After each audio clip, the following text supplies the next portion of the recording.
Хәзер парламент хәбәрләре, алар белән сезне Алия Галиуллина таныштыра. 25 октябрьдә парламентарийлар Дәүләт Советы утырышына җыелды. Көн тәртибендә төп мәсьәлә киләсе 3 еллык бюджет проекты. Башта төп финанс документын комитетларда һәм парламент тыңлауларында тикшерделәр.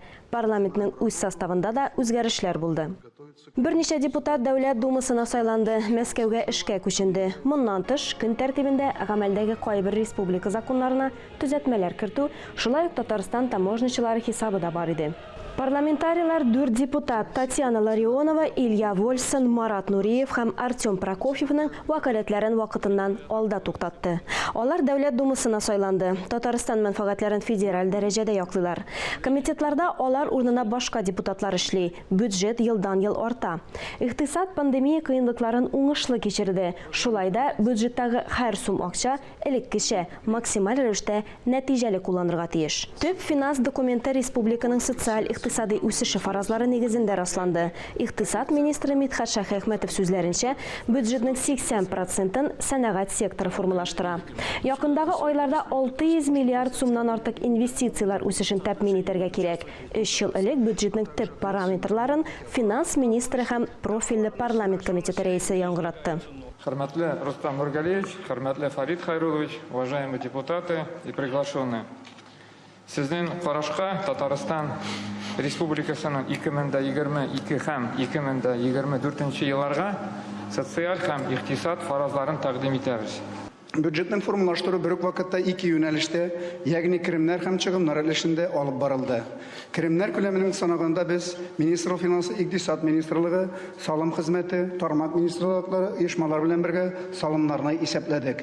Шулай ук җирле бюджетларның керемнәре буенча без муниципаль берәмлекләрнең тәкъдимнәрен дә искә алдык. Бюджет мәддәләренә ачыклык кертү өчен фикер алыштылар. Парламентарийлар сораулардан тыш тәкъдимнәрен дә җиткерде. 3 еллык казна депутатлар тарафыннан расланды. Казанга 295 миллиард сумга якын акча җыярга килешенде. Дефицит 11 миллиард сум. Барлыгы 306 миллиард сум акча тотарга ниятлиләр. 5 ноябрьгә кадәр профильле комитетта киләсе сессияда документны икенче укылышта карау өчен төзәтмәләр һәм тәкъдимнәр карала. Моннан тыш, халык ышанычлары агымдагы ел бюджетына төзәтмәләр кертте. Гамәлдәге берничә республика законын төзәтте. Халык хакимиятенең гомуми принциплары турында федераль закон проектын хупламадылар. Документ Россия Конституциясындагы төзәтмәләрне гамәлгә ашыруга юнәлдерелгән. Әмма Дәүләт Советы депутатлары фикеренчә, ул илнең төп законы нормаларына каршы килә.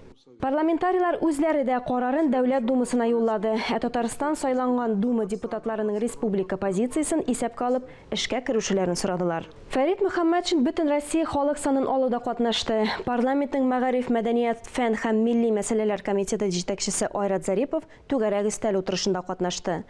Мәгариф турында федераль законга үзгәрешләр буенча фикер алыштылар. Моннан тыш Дәүләт Советы депутатлары хезмәт кешесенә дан яшь комбайнчыларның 13-нче республика конкурсында җиңүчеләрне бүләкләде.